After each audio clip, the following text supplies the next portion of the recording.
Have you ever felt like something is watching you from a place you cannot see?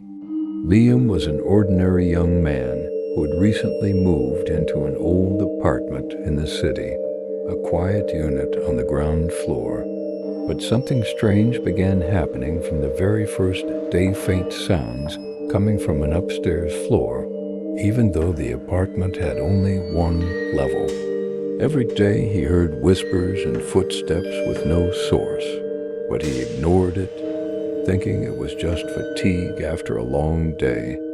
Liam began to notice a strange presence filling the apartment, as if someone was watching him in the dark. One night, while moving a large wardrobe against the wall, he discovered a small door that wasn't on any blueprint of the apartment. The door was perfectly hidden, as if it had never been there. His heart raced, but curiosity overcame fear. He cautiously opened the door and found a small, dark room. Its walls were covered in strange drawings and indecipherable writings, and it smelled ancient, as if time had stopped there decades ago. The moment he stepped inside, a cold chill ran through his veins. The lights flickered strangely, and shadows moved along the walls as if alive.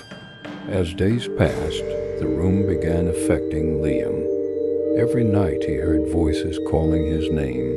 Objects moved on their own, and the small mirror on the wall reflected things that made no sense. He tried to ignore it all, but everything grew worse.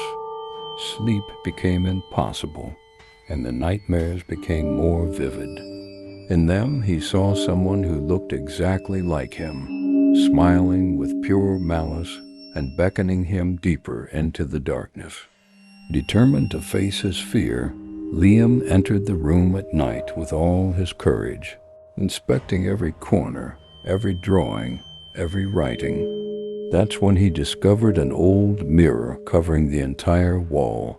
When he looked into it, he did not see his own reflection. Instead, he saw another version of himself, identical, but with pitch-black eyes and a sinister grin. It moved as if it were a living being waiting for him. At that moment, Liam felt something pulling him into the mirror. He tried to scream, but no sound came out. He struggled, but the floor beneath him became unstable. Pieces of him began to dissolve into darkness, vanishing bit by bit, while the being from the mirror grew clearer in the real world. By sunrise, the apartment was silent, as if nothing had happened. But Liam had disappeared completely, no trace of him, no trace of the hidden room, as if it had never existed.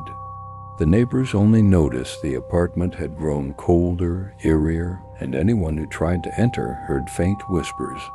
"Welcome. Do you want to stay?" The forgotten room waits still. No one knows when it will appear again or who will be its next victim.